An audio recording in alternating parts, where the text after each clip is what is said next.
It's time now for the Casey Ingram Show on WSTU. The opinions expressed are those of the program host and guest and not necessarily those of WSTU. WSTU does not endorse products that may be mentioned. Any reproduction or retransmission of this broadcast is strictly prohibited without written consent of WSTU. It's time to call in with your questions and comments at 220-9788, 220-WSTU. And now, here's Casey Ingram. Welcome back, folks, to the second half of the show. I can't believe it. This is the last candidate before the election on August 20th. Absolutely. It's crazy. Folks, get out there and vote. Right now, please, your vote truly is your voice. Right now, there's early voting. The election day is August 20th. I can't stress this enough that all of our races in Martin County will be decided next Tuesday. Commission races, city races, everything. So make sure you get out there and vote. All the county commission races, they're all Republicans. All the races are open with the exception of Eileen Vargas's race, who's running against Doug Smith, whose race continually gets closed by a write-in candidate. It has since 2012, and it is against this year. What does that mean? You need to be a registered Republican to vote in that race. So again, have your voice heard. Make sure you get out there and vote, folks, because right now this is the time to really make a change if you want to make a change. And if you like things the way they are, then you like things the way they are. But this is the time to vote. And I am going to start out here and thank my sponsors, Indiantown Marina, Indiantown Marine Center. Thank you so much. Without you folks, I couldn't have this wonderful show. We're right in the middle of hurricane season right now. Knock on wood. We're safe so far over here on the East Coast. But I strongly recommend you go ahead and get hurricane reservation to have a safe harborage for your boat. So Indiantown Marina, Indiantown Marine Center, both of those great folks will be able to store your boat. Give them a call today. So Eileen Vargas, you've been in the show or in the studio once before for a half hour. And now we get to have you back for a full hour. So, folks, if you have a question for Eileen, please go ahead and comment. I've already got a couple comments, Eileen. Michelle and Gary, they both said that they are voting for you, and we haven't even heard everything about you. Thank you so much. Really appreciate that, Michelle and Gary. It's fantastic. So let's start out a little bit. Eileen, I'm going to just jump right into it. This past week in particular, the mailers have been flying, and it's really turned negative against you personally, which I always say that means the opponent is worried. But I just want you to address those flyers. Some of them say you're not a resident here. Set the record straight. I'm a resident here. By the way, I was born in Florida, unlike my opponent that was not. I grew up part of my childhood right off of Ocean and Osceola on Illinois Street. I can tell you what a beautiful, gentle city Stewart was at that time. It's unrecognizable now, and that's what we're trying to do is stop that development that has gone wild. I did grow up in Miami, also proud to say that's a mega city, and they wanted sport teams. They got it. They have a seaport there. They also have an international airport. It's the gateway to South America, Central America, Europe, and the world. And that's great for folks that want to be there. We wanted a different type of life, and that's what Martin County is. It is different than Dade. It's different than Broward. It's different than West Palm Beach, and certainly St. Lucie County. So if you want to live there, that's great. But if you want this lifestyle that's so special to Martin County, you're in the right place. So let's talk about things that are important to the voters. What do you see as the top 3 issues in Martin County? Oh, my goodness. There are many issues. The traffic is definitely one of those. If we are driving down any road, we're white knuckling and we are just bumper to bumper, and we cannot. We are gorged insofar as putting cars on the roadway. And more is to come with all the development, which is the second topic that people are very angry about, very angry. And they feel that this commission has ruined their lifestyle and the culture that Martin County has exhibited for many generations. Just left a meeting where there were 6 generations sitting in the room, and it was very special to be able to hear their stories of what they knew about Martin County. So that is the second topic. The third is term limits. There is no reason why some person should be sitting in a seat for 24 years. Even Thomas Jefferson did refer to that. And he said, yes, the governed can be there for those that are governing can be there for a certain period of time. But after that, they have to go back and be the governed also, because this allows for a fresh perspective and certainly novel ideas that are so vital to a country and to a community too. So those are the three main topics that I hear quite a bit. There are others that are subtopics too. Of course there are. And just so you all know, Eileen Vargas is running for District 1 County Commission race. Again, it's all Republicans for the county commissions. Her race is closed. You need to be a registered Republican, and she's running against incumbent Doug Smith, who is running for his 7th term on the county commission. So the term limits have been a big topic this year. Huge topic. Yeah, exactly. Mm-hmm. And let's talk a little bit, Eileen, about campaign funds. Doug is a fantastic fundraiser. He, last I checked, it was over $150,000.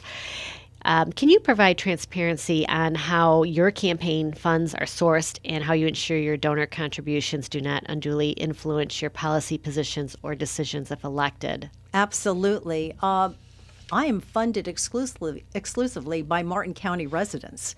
These are individuals. It is not corporations. It is not PACs. It is not special interests, especially from out-of-state developers. And as a matter of fact, I happen to have a list here, and this is just out-of-state developers or companies that deal with developmental rights, attorneys, and I even have phone numbers too. And I proposed to Casey that we have a show where we can make calls live and ask them, what is your interest in Martin County? What is the benefit you're going to be bringing? What is the benefit you're going to be deriving because you are funding a campaign for my opponent? I would love to ask those questions and see what their answers are. They're not giving family and multi-companies the same just because. There's a reason. I see the first here is Atlantic Field Management, Atlantic Club, Atlantic Field Development, Atlantic Field Realty, Discovery, Hope Sound Investing. My goodness, that's quite a bit of money just on one entity alone. I haven't even covered the list, and I haven't even arrived at the list of those developers. And it could be attorneys, land surveyors, anybody dealing with developing a property of those that are out of Martin County, but in state. This is just the out of state, and this is just at this point because we have until the 15th to collect funds, midnight. And so there may be more coming, but you can do your due diligence, Martin County residents, and I urge you to do that. Really scrutinize. And you'll also see a pattern here. We have three commission candidates, 2 are incumbents, and across the board, each one of them is gaining from the same entities. And you have to question why. Question why. Also look at the background of all of the candidates, incumbents and others, and see what is their background. Do they have a business background? Have they ever run a company successfully? Do they have something in their personal life that you need to be aware of? There's a lot of talk around town, and you need to make sure that you understand and that you feel comfortable with them, because that affects their decisions for you and for your family. Do your due diligence, folks. That's exactly what she's saying. And, you know, this is the list she's kind of talking about here. And there's a candidate in each of the district races, District 1, District 3, and District 5, that have the very same donors. So that is correct. You can all look this up at martinvotes.gov. You can look up campaign finances, and you can ferret this out yourself. But it's important to do your due diligence so you understand what's going on here. Do not blindly go to the polls. Do not blindly. You cannot afford to do that. We cannot afford another 4 years of my opponent. You will not recognize Martin County. I can guarantee you that.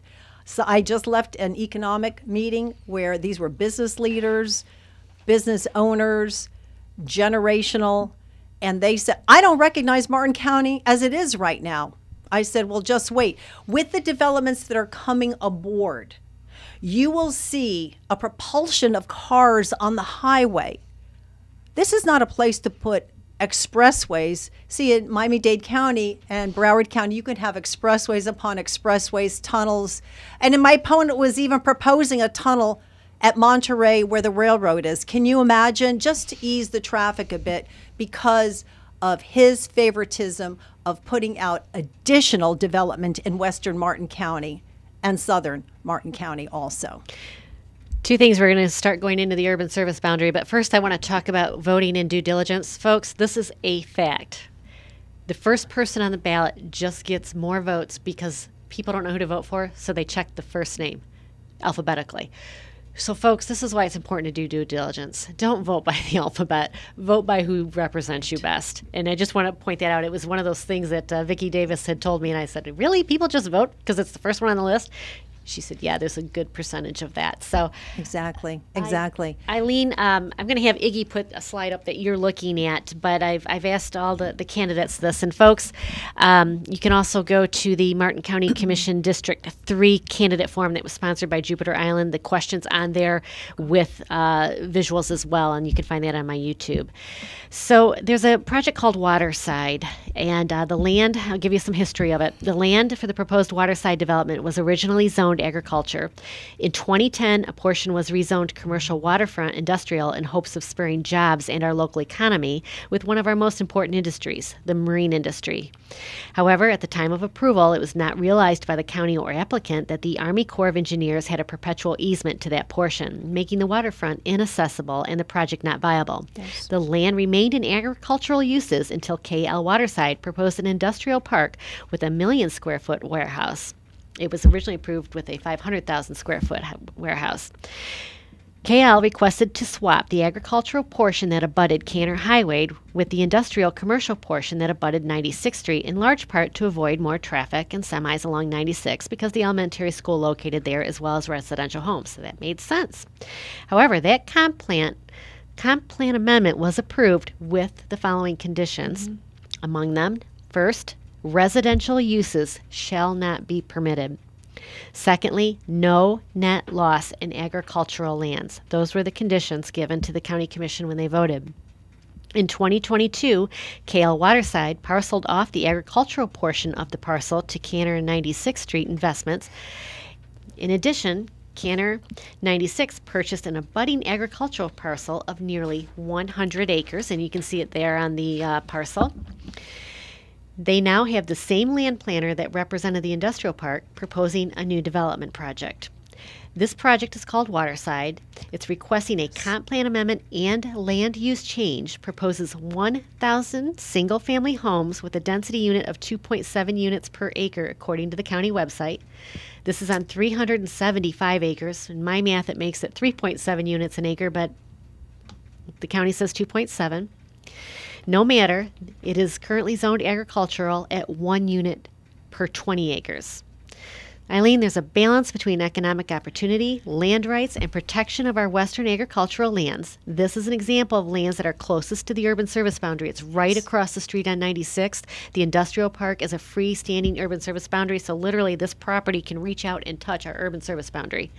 But how do you balance those lands that are closest to the urban service boundary when developers are asking for exceptions and previously assured there'd be no net loss of agricultural lands or residential properties? Right, exactly. Well, you have the wetlands, and this is a huge problem because that has to be protected. I mean, this is the filtration system, and this is what's also causing problems with our rivers and our canals. I see the residential area that is across from that. You're bringing an additional, I believe, 1,000 homes into this, plus the industrial. You should have a stop to these amendments. I believe in by right. I believe in what a property is zoned, is what it can be used for, but continuous growth and development must be curtailed in addition to swapping zoning or swapping lands so that it can fit the bill for what their desire is and whatever commissioner decides they're going to champion the cause here. So again, I've been in many meetings, homeowners meetings, wherein they wanted to put light industrial across from them. They are totally opposed to this. They do not want this at all. This is not why they moved out to this area of the county. Again, they want to be able to enjoy the agricultural feel. And I feel that the culture is destroyed when you start to put a different type of property, a different type of development, and also it can curtail the lifestyle of others that are in the eastern part of our county too, or to the north or to the south. having said that, 1,000 living units will bring us at least another 2,000 cars, in addition to the developments that have already been approved, too. I mean, how much can we take here? There is no more room to move traffic successfully and safely. We are white-knuckling it as it is right now. We are making our beautiful Martin County into one of the counties that I mentioned earlier to the south or just to the north of us. We are not of that type of area that wants to be able to be dominated by a boatload of people, cars. In addition to that, we don't want to be burdened anymore with taxes, and developers have not been paying their share insofar as infrastructure, and that's something that we have to look at very carefully. And there should also be additional fees on the impact fees that are normally charged, but we need to put additional fees onto that whenever a developer comes in and decides they want to develop. And this is what has not gotten across to this commission. That is another reason why I'm running, because they are not responsive at all to the constituency. I have not met one person, and we've met many fine people in Martin County that are totally opposed to any more development. It has to be well planned. It has to be slower.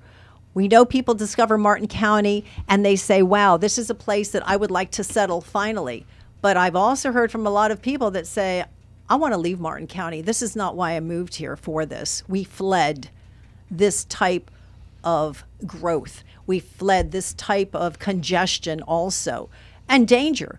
Because as we know, when you're moving up along the highway, speeding happens because there's no sync with the traffic lights. And I know they've done studies, but I'm not certain of the outcome of that because we don't see it. We all drive. We know the busiest intersections. And if we're already white-knuckling it, and on top of that, we're going to put additional cars, where is that going to go for us and for our children? And when people speed and they're on their phones, people are injured and killed. And we've seen that in other counties, including to the south of us in West Palm Beach County. We certainly have, and we've seen it here recently, unfortunately. I'm going to piggyback on that project. Folks, the reason why I bring this up is this is the intense pressure that is on the urban service boundary. This waterside project has not been before the commission yet. It's going through development, so we'll just have to follow it and see where it ends up. But if Eileen's elected, whoever's elected, this is going to be something you're going to have to vote on. So it's just interesting to look at the history of these. You know, another thing that may come out is like the EAR report. The county does it once every 7 years, Correct. Reviews the comp plan. Do we need to change The residential appraisal report. capacity? Yes, the appraisal report. You know, it may come back and say, well, you guys in Martin County need more residential property. So maybe pressure is you on a commissioner saying, gosh, they're telling us we need more residential capacity. Do we go ahead and move that urban service boundary? No, I think we need to respect the urban service. It was put in place for a reason, very good reason. It's economic, it is ecological, it also deals with the quality of life of those that chose the areas to live out there, plus those, again, as I said, that are affected to the east of the urban service boundary. This is something that should not be touched at all. We're going to talk about another project. Folks, if you've been out on Canner and 96th heading towards Indiantown, the road's been widened, it's been raised, everything looks completely different, and there's a Publix that's going to be going in on the corner out there, so there's a new fields not far from there. A lot of developments happening on the western lands, and there's another one called the Story Project. The Rural Lifestyle Amendment was adopted in September 2022. It requires a minimum of 1,000 contiguous acres for the Rural Lifestyle Future Land Use Designation with specific density easement requirements. The 2024 Plan Amendment for Colusa Ranch allowed properties with a minimum of 3,000 acres within 6,000 feet of an urban service district to be eligible for the designation, but with a density limit of 1 unit per 20 acres and without additional easement requirements. Meanwhile, the Story Project proposes 4,000 residential units and 825,000 square feet of non-residential uses, resulting in 1.47 units per acre, and is outside of the urban service boundary, and is currently proposed. Story does not comply with the Rural Lifestyle Amendment. However, it will require a comprehensive plan amendment. Story was previously proposed under the Harmony Ranch proposal, which was denied by the current County Commission on the same day Pineland Prairie, now Newfield, was approved. Harmony has sued the county, which is currently on hold while the Story application is being processed. If Story is denied, they will potentially continue the lawsuit against Martin County, which, if found in their favor, hold on to your wallet, folks, it's estimated to cost taxpayers over $100 million. So, given the developments in the agricultural western Martin County, given there's a lawsuit out there with this one, do you support any comp plan amendments for the Story project? I do not. I do not. I feel that, no, that this commission has gone above and beyond on approval and zoning changes, and nobody has held them accountable. Casey, you just gave us a number as to what we're responsible for. What's happened within our urban service boundary insofar as taking care of infrastructure? My car is out of alignment. I get it that there's some federal and there's some state roads, and then there are plenty of county roads also. But people are livid about the flooding. I had a phone call from a lady down in Hope Sound. Again, we have been knocking on doors, our team. We have talked to many fine folks, and they embrace us entirely. They're so enthused. And just, introducing ourselves. And they say, thank you so much for running. And she says, let me show you the flooding that's happening right near my home. That particular commissioner has never stepped foot down there to have a talk. He is not following what is complied for him as a commissioner. That is his job to do that.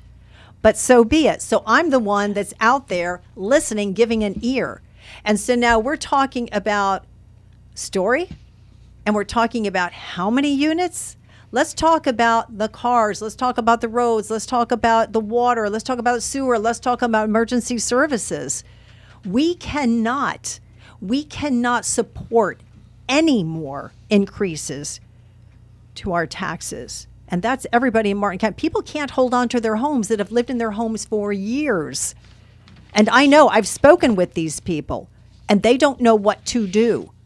But again, the commission and my opponent has not been available.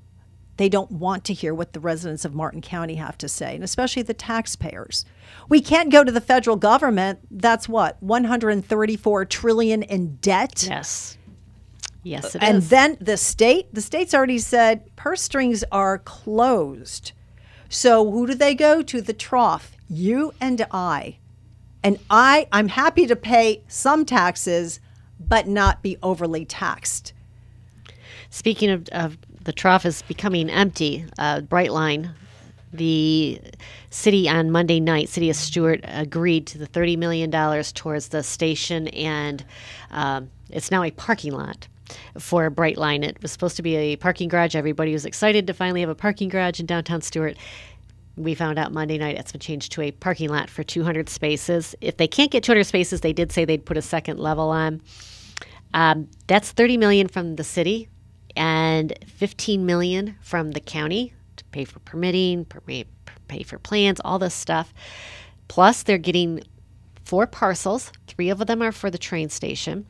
And there's a 4th parcel I'm going to talk about on a second question. But this is $30 million the City of Stuart. You're going to be a county commissioner, that's not going to be your sandbox. But it's still another 15 for the county. Plus, they gave the land. We don't know that we're going to get grants. Everybody said, oh, yeah, we're going to get grants. What if we don't? What is your feeling about our county commissioners and even city commissioners with this question that are approving these projects without, and I'm a farm girl. I said, don't count your chickens before the eggs hatch. And to me, that's what they've done. We don't know that we're going to get grants. Absolutely. And we've already told the Brightline station we're going to provide all this money. Yes, plus amazing. $800,000, by the way, to promote the station. Absolutely. You just give. There's no foresight or insight. These are not business people. This is not difficult. You have a certain amount of income that's coming in via taxation, in this case, or other fees, to the county or to the city. You have expenditures, and there are different divisions.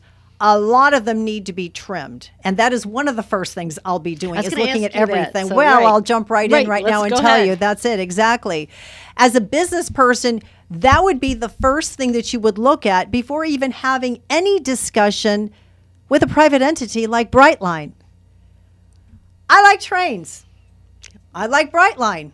If they want to put a station in anywhere with their own money, fantastic. Amen. I may ride it occasionally if I can afford to ride it. But, you know, I've talked to many people that are family of four.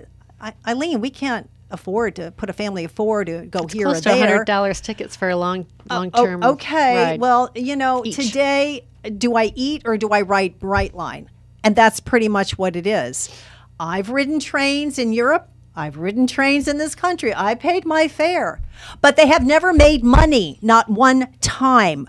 Why would we be putting at risk the taxpayers' dollars of either the city or the county into something that is not a revenue producing entity? Or why should we even be involved with a private company? We are putting at such risk. The liability is great. It's the unknown factor. It's all fine, but this is not Christmas all the time. Those days are done. That is another reason why I'm running. Fiscal responsibility. They don't want to trim. They want to put another wedding venue next to another wedding venue. Well, that's very nice, but put your hands in the pocket, Mr. and Mrs. Commissioner, and do it on your own. Because that leads me to another topic about some of the water park, the golf course, county-owned properties. County-owned properties. Oh my gosh, Casey, there is no way that I would ever wade into a pool to run a restaurant. Right. I am not equipped. I do not have the contacts. I do not have the training, nor have ever worked under a restaurateur to be able to say I can do it much better. The county has no business being in a private concern. That is for those individuals that have the know-how, they have the skill, they have the experience, and they have a name for themselves in the industry. Not difficult to find. We have employees by the county that are manning those particular entities. If they should fall, if they should get injured or worse, we're on the hook because we're self-insured.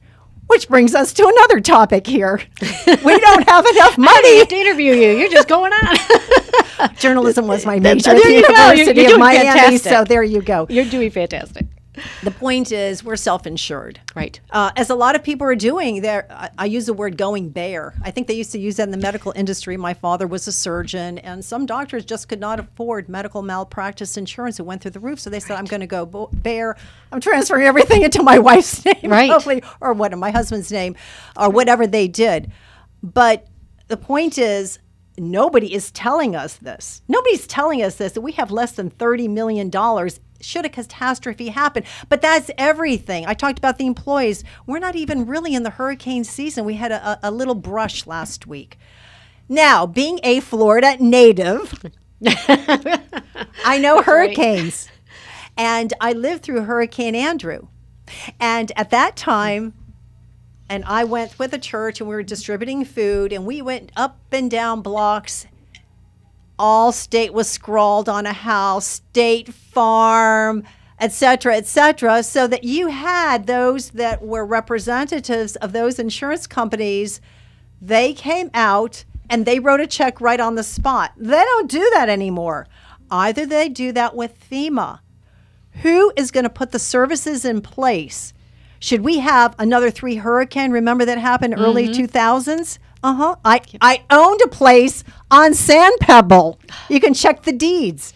I was there. So and the National Guard set up their station there, by the way. Okay. So You remember it that was well. great. But the point is, we don't have the money. We have people that, have been given, gimme, I'm going to do this, but they don't know what they're doing. They don't know what they're talking about. There's no way that I would ever put at risk the citizens of Martin County by saying, wait a moment, we're self-insured. I'm going to further that by putting an employee. There was an attorney who handles litigation for accidents. I turned to him when I was making my comments, and he was gleeful, of course, because that would be more business for him.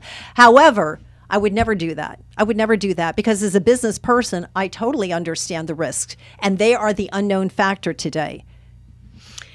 I want to jump back a little bit to these county-owned properties because the golf hitting bays was egregious, but they'll tell you, well, we couldn't find anybody in the private sector to be able to run it. Golf hitting bays, literally, they had one person that bid on taking over that project, the restaurant and the hitting bays, and they defaulted on their lease. It was 3 months into it. It was very quickly. So, Eileen, what's going on here? I mean, myself, I would say maybe our vetting process is broken, that we only have one person submitting a bid. And secondly, you can't find anybody to run the snack shacks at the beach.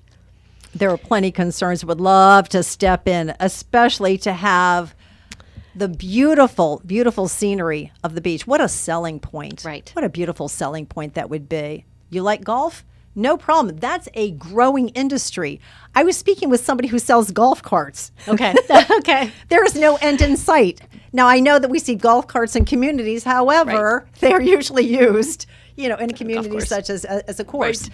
So he was telling me how it's grown by $1 billion, if not more, in the last couple of years.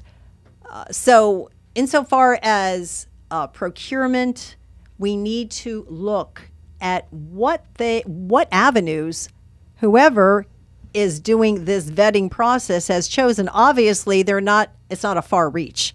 It's not difficult to find people. This is 2024. You can reach across the world to find somebody to run a place here in Martin County. This is Florida. Everybody loves Florida. Do you justify it by the fact that the county says, but hey, we're making money with this venture?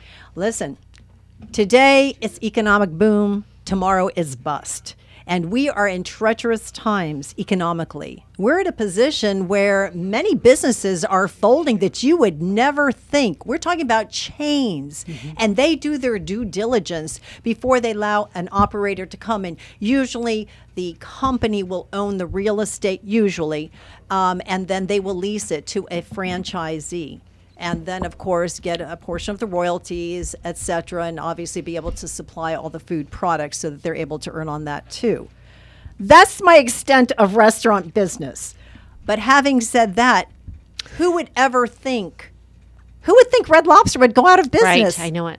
Who would think Montgomery Macy's Ward's is closing. Right. I mean, this is going on and on. Right. Our mall, because I keep going on, I have so much to talk to you about. We have limited time. Yes.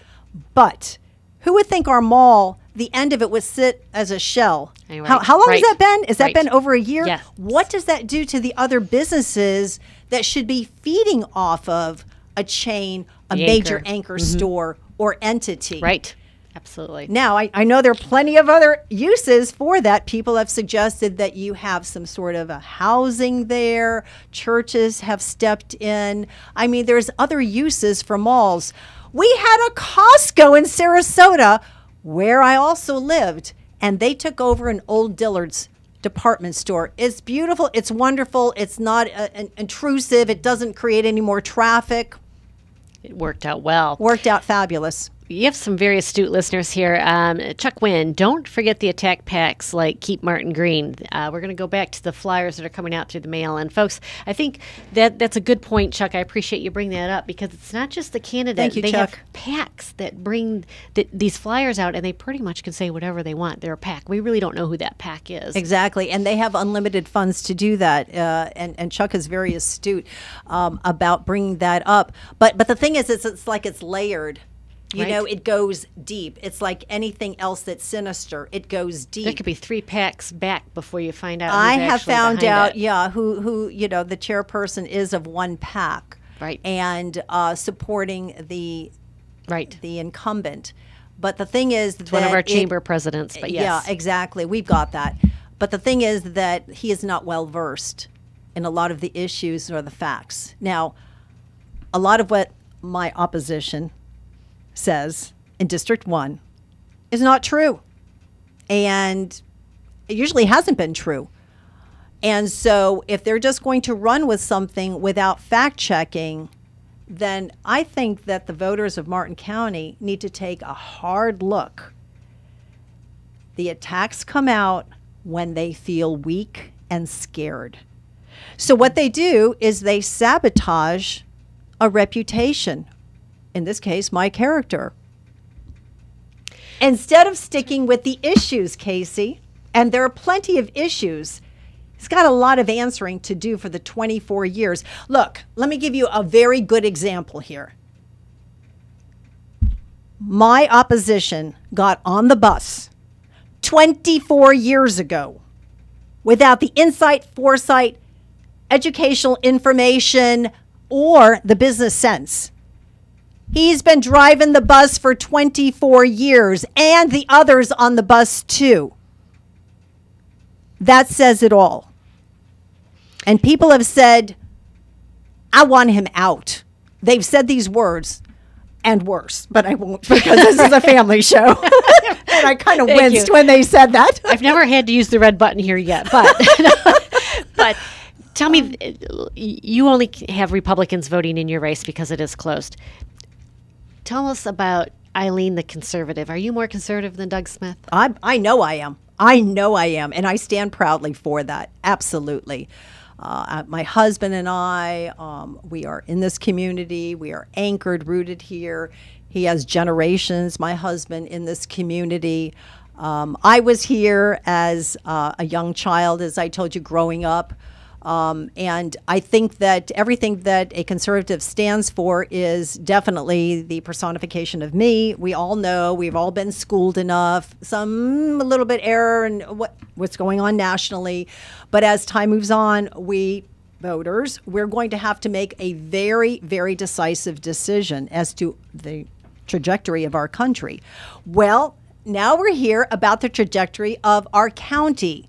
If we miss the mark, there's no turning back. Everybody says, time to move on. We cannot tolerate another 4 years of Mr. Smith. Cannot. We will not recognize Martin County within 3 years. And I think I told you, somebody shouted out at the breakfast this morning, I don't know it now, and I've been here generational. I don't know it now. That's a very sad commentary. It is. It truly is. I've got another great question here from I think Chuck. I covered the PACs for Mr. Wynn. Yes, I think that you did. I think I there's did. Many layers, and he had a follow-up question. He said, here are two examples of Doug Smith's economic development vision that longtime District 1 residents will remember. In 2008, the Commission enacted an economic stimulus package that passed impact fees for new infrastructure and services from developers onto the existing tax base. Did that make collapsed housing prices come roaring back with a vengeance? Did his pet project for Jensen Beach, fondly known as the Pink Elephant, transform Jensen Beach into a bustling center of commerce? Absolutely. Jensen Beach is special. It's a place where you get sand in your flip-flops. You can smell the salt in the air. Shorts are dressing up for the evening over there, and people like it just fine. You know, to compare with that, again, I grew up in Miami, and some people may know Coconut Grove, very bohemian, and it's a suburb from Miami. And what they had were, what do they call them, the hippies at that time? Yeah, exactly. They were there. It was a time of small shops, small eating places. The trees grew wild. It was that type of flavor. That's what we have to maintain here in Jensen Beach. But what happened then? They allowed the developers to come in and put 4-story buildings there, of which my opponent is toying with the idea of putting up a River Light project. The names sound great. River Light sounds great, but it's going to be 4 stories on both sides of River Drive. And that is behind the main drag in Jensen Beach. RJ Pazzi says the county waste management contract was negotiated for a more expensive bid. What the tarnation? What the tarnation? That I haven't heard that in a long time, but that's a good not way really what he said, but it sounds like it's something from a movie. But, you know, Casey, the thing is that you have staff that have no idea. I can make a quarter squeak, and people who know me will say yes, because I'm an investment advisor. I know what makes sense. I know how to grow the greatest yield. And the job of those that are in the position to secure bids and ultimately make a recommendation for a contract, which the county commissioners should be looking at carefully. I've heard county commissioners say, well, staff said it okay, I just signed on it. That's not your job. Your job is to go through it, which would bring me to another point here. But I don't want to leave that point. No, I just love this. Go ahead. Do both of your points. Why is the budget 400 pages? Yeah. That is like the thickness of a book that I studied for my licensure, as an investment advisor. It's a Series 65. Anybody who knows this knows it's a difficult test. It should be reduced to a third. A third. You know how your credit card bills, now it's a federal law, it has to be in English. If this is your balance and you don't pay it at this interest rate within 15 years or 20 years, you would have paid double or maybe more than that. And that's what we're accruing also is interest on a lot of the debt that we have. It has to be serviced. Somebody's got to pay for that. It is not free money. I know people thought it was free money with the 2% interest rates on mortgages and whatever, but that was an anomaly. I mean, that was a strange time. It's not coming back, by the way. 5% is pretty much about it. Yep. I hear you. Absolutely. Let's talk about the firefighters. They received a 12% raise this past year, and they get a 6% step up every year. Do you agree with that? I love firefighters. When I came home from a trip from Pennsylvania, my smoke alarm was going at fire, fire, fire at 2 a.m. Station's not too far. I was very happy to see them. And they all came traipsing through my house, climbing up, into, the area where they pushed up to be able to see, through the roof to be able to see if there was any fire, walked all throughout. They were very, very thorough. And that's great. Paramedics, wonderful also. We need them. Same with the sheriff. We need them. It is not sustainable at 12% and 6% per year. I would like to see an accounting of these monies.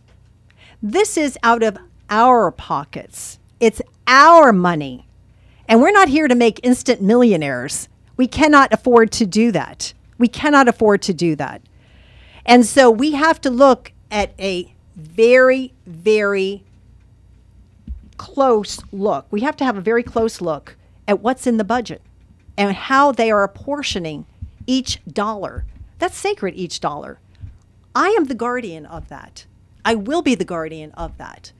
Unfortunately, my opposition and those on the commission just sign and they go to ribbon cuttings and eat nice lunches. Karen Rezaniti, she said, you have my vote.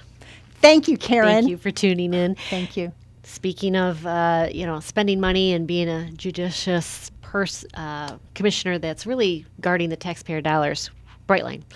Did we talk about this on the station? We did talk on the previous session. That's correct. The previous session. I'm going to talk about it. And we also touched on it today, too. Yes, exactly. I had Bruce in here earlier, so I wanted to talk about that transit-oriented development project, so I'm glad that we touched on that. We did. It's very important. It did. So let's talk a little bit more.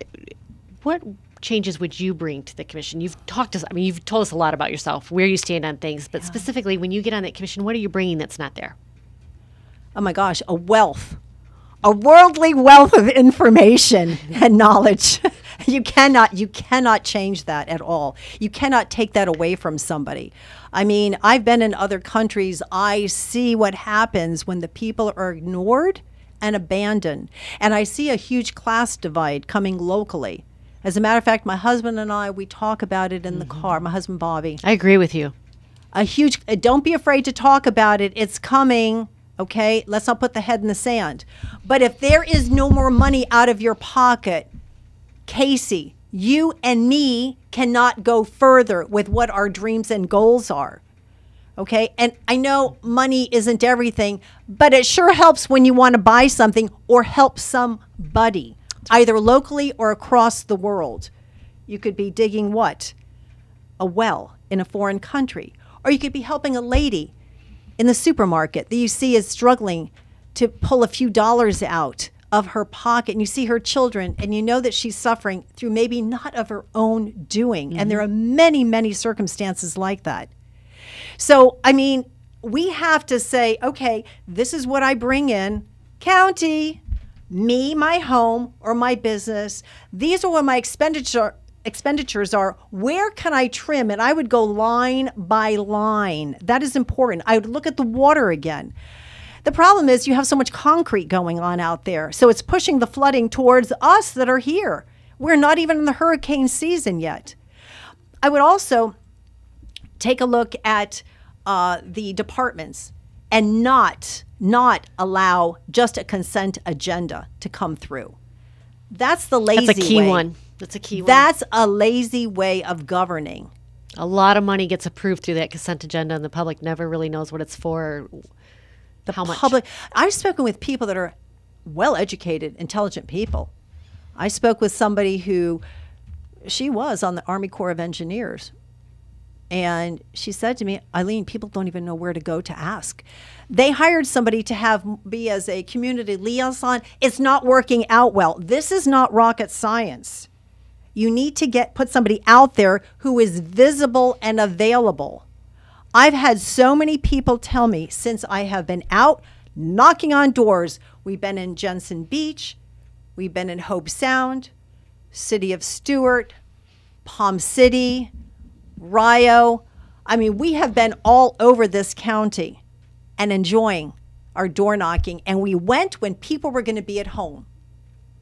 And I think that people have been sold out. I know people have been sold out, Casey. And that is a travesty. That is totally incorrect. And that is not why these people have been in the position. It is a privilege, not a right, to be there. And this is why I have decided to move forward and say, hey, I can do a far better job by getting all of my worldly experience both here in Miami and overseas. Nobody can take that from me. And so these are some of the things I'd be looking at. I believe that 2 terms is plenty for somebody to prove themselves. And this goes across to the school board also. Nobody needs to be up there for 20 years. No, this is not the popularity contest. You need to get in and do your job as you would in corporate. I think they give you 90 days. And if you ran that person's business, because people hire somebody because they don't want to do it or they don't know how to do it, right? That's right. Okay. And they're willing to make the sacrifice and give the benefits and give a salary and take the risk also, because it costs money to train somebody.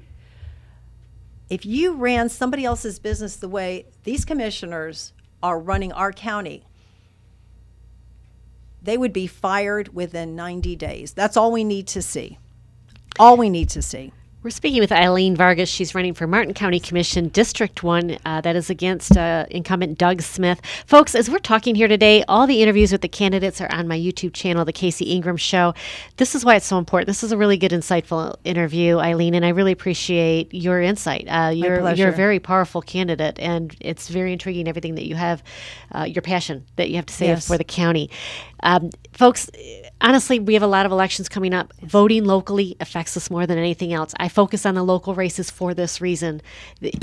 You're going to impact our taxes, our impact fees, zoning regulations. These are the things that affects our traffic. So it does. If you're going to vote, please vote in the primary. I don't know why people don't show up to the primary as much as the general. In Martin County, this is our general. Show up, vote August 20th.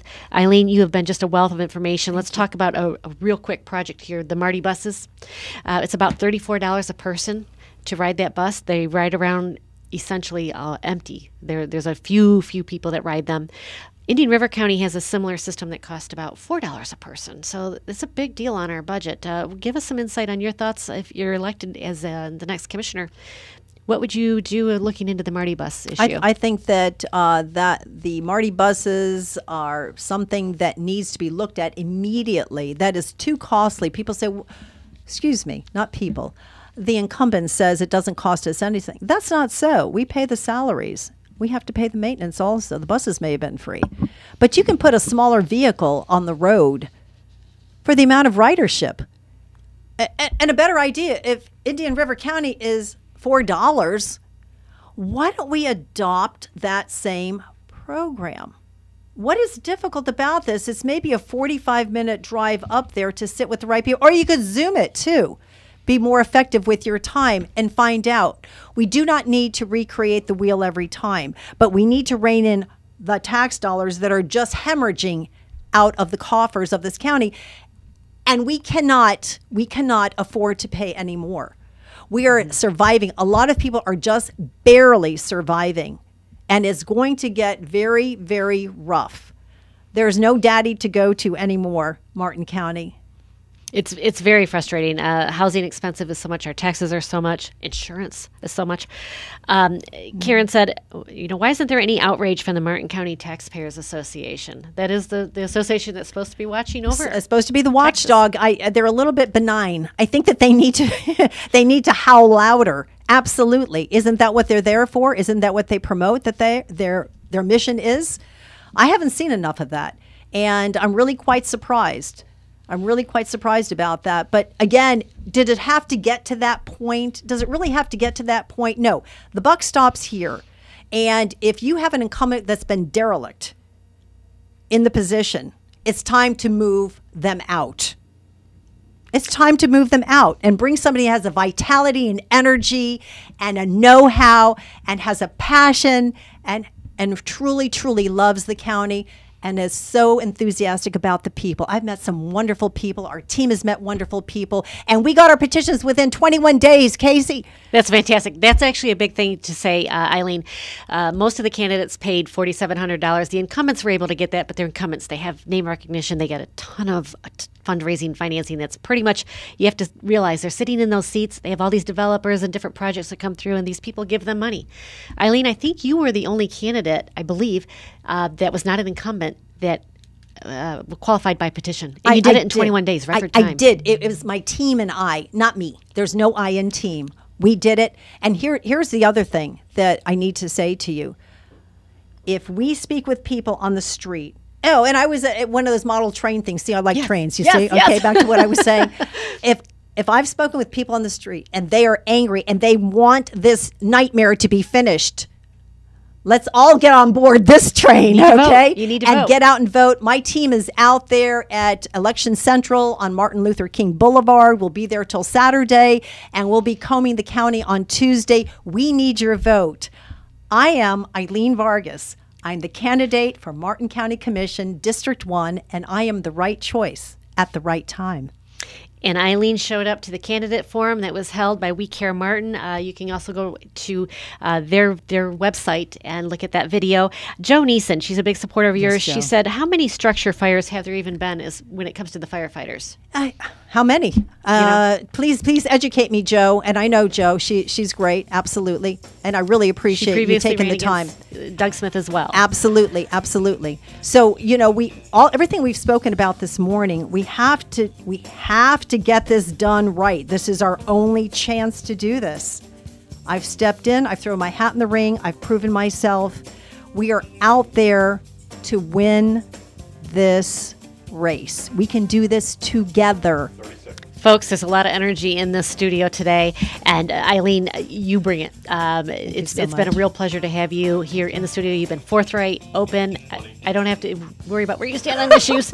Eileen Vargas, District 1 County Commission. Make sure, folks, you get out there and vote. Early voting's now. August 20th is the primary. And we have a flag wave, Hope Sound, US 1, right at Bridge Road this afternoon, 4:30 to 6. Be there.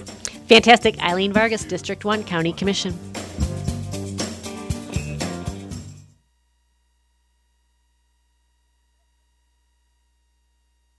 You are listening to WSTU.